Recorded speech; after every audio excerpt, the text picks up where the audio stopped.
paying attention to the road, watching in between the windshield wiper, trying to see. And Stacy was riding shotgun. And Stacy was pretty and popular and petulant. She was bored. She said, "I don't understand why we had to leave so late. Just because your mother had that thing for your grandmother and you had to stay. You know, Morgan, your grandmother's dead. She wouldn't even know you weren't there. If we would have left at 11 o'clock, we'd be there at 3 o'clock and I'd have time to get ready for my date. Now it's almost 2 o'clock and we're nowhere." Morgan was fit to be tied. She did not like Stacy's driving with her. But you see, Morgan could have been pretty if she would have had the time and the money to spend on herself, but she was studying pre-med and her mom was a single mom working 2 jobs. She needed the money that Stacy was offering her. They weren't friends. You see, they just had gone to the same high school where they didn't even know each other. But now they were in the same college, and when Stacy figured out that Morgan had a car, she friended her on Facebook.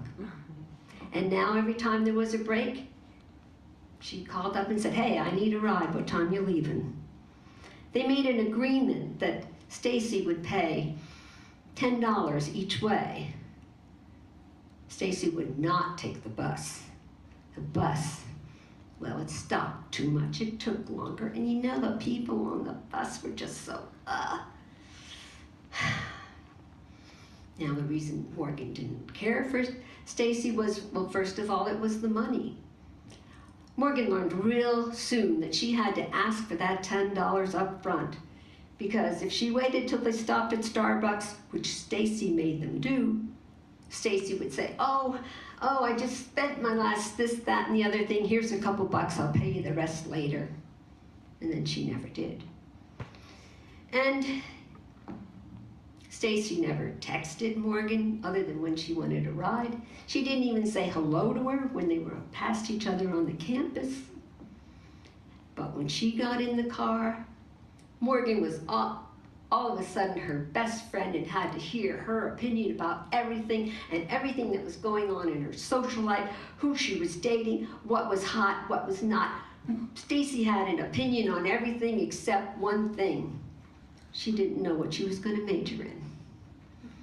Well, they went over a hill, and they saw the most dreaded thing you see, a string of white red lights that went down the hill, around the corner, for miles ahead.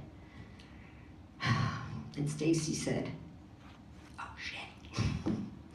And Morgan, and once again, Stacy started on her, and she said, "You know, if you hadn't stayed for that thing for your grandmother, we would have missed all this." And Morgan turned to her and said, "Stacy, I want you to know that when my grandmother got sick, she gave me this car. And she told me that she would always ride shotgun with me and keep me safe. So right now, you're sitting in her seat, so I think you better shut up." And so, 2 miles an hour, they're making their way. And then Stacy says, look, there's an exit. Take that exit. We'll go around this mess. Take that exit. Come on, Morgan, take that. That's not an exit. That's an access road for snow plows and stuff. I don't care. Go somewhere. Take it. And so the girls took the exit. And yes, it came to a macadam road, but they didn't know which way to go. Of course, Stacy said, "Go left, go right, go left, go right." They took out their phones, but there was no service. And they kept driving in this blinding rain. Morgan was worried about running out of gas, and Stacy was worried about being hungry. And then she saw up ahead. She said, look, over there, there's a diner. Go, stop. It says, "Do drop in." It's a diner. That's not a diner, that's a train car. Morgan, you don't know anything. They make diners out of train cars now. It's a thing. So Morgan pulled in. There wasn't a car in the parking lot, but there were lights on inside. Somebody was in there. Somebody could tell them where to go and what to do. They walked into the diner. It was full of people. On one side, there were tables and chairs, but the only place they could see to sit was the booth right next to the door, and it had high sides on it. So all they could see were the three people sitting at the bar. There was a lady with a long white braid. Next to her was a short, fat man who was bald. And next to him was a younger man with red curly hair. That's all they could see. And Stacy's going, when are we going to get some service? I want a hamburger, I want a milkshake, I want fries. Come on here, I want some service. And a tall, thin, very, very tall, thin man with a little gray beard, blue eyes, black shirt, black pants, black apron, and a black fedora, who looks like somebody in the Guild. Came over to the table and said, looked right at Stacy and said, "You're late." "I don't care if I'm late, I'm hungry. Get me some food, hurry up, hurry up. I want a hamburger, I want a cheeseburger, I want French." Morgan said, "Stacy, Stacy, Stacy." Stacy was frozen. Morgan reached out.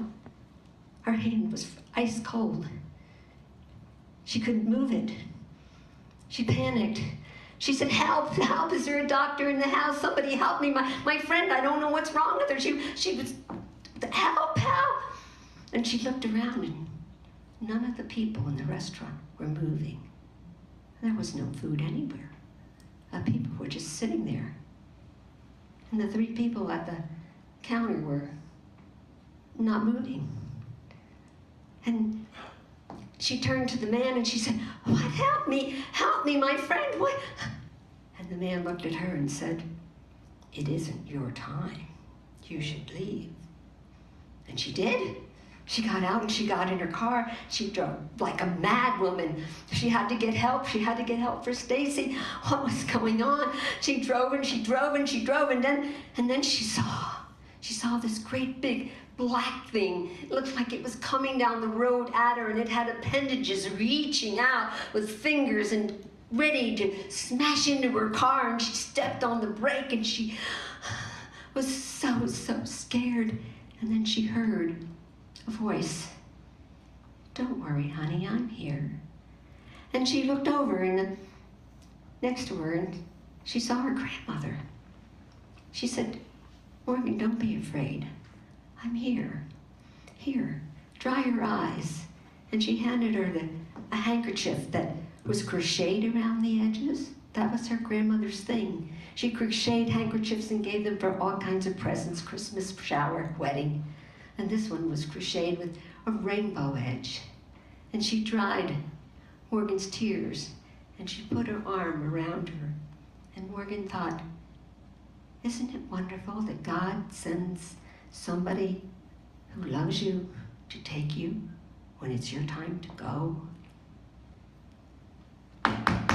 Somebody was banging on the window. She looked, she saw a man was looking in the window of the car, and he was going like this.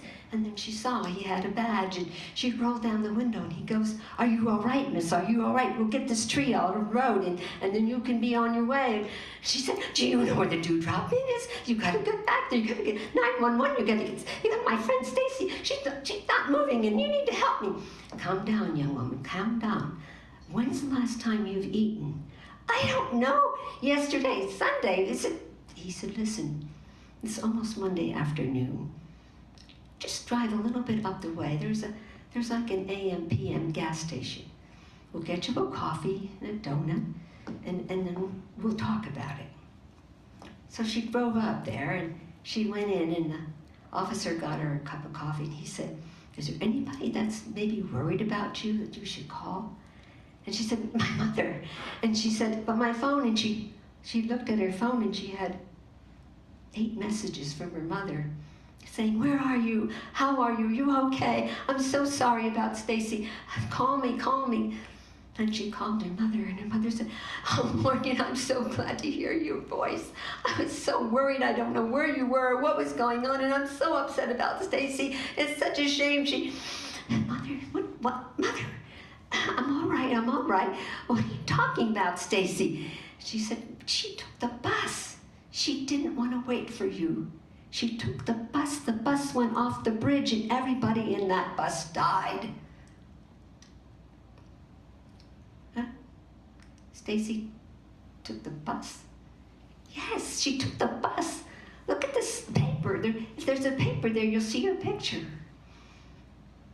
And Morgan looked over at the counter, and there was a picture, and there was a picture of a woman with a long white braid, and there was a picture of a fat man who was bald, and a young man with red curly hair, and a picture of Stacy. What? Did I dream this? Did I go off the road and just dream this? That Stacy was never with me? The officer came in and said, "Now what do you want to tell me about the Dewdrop Inn? I don't know where that is." I said, never mind, it's okay. My mother explained it to me, I'm fine, just point me to the highway." She got in her car, she drove off, and she said, "I dreamed it. I know, I dreamed it." But then something caught her eye. She looked over at the shotgun seat, and she saw something white with a rainbow crocheting around the edges, stuck on the seat. And then she didn't know what to think. Thank you.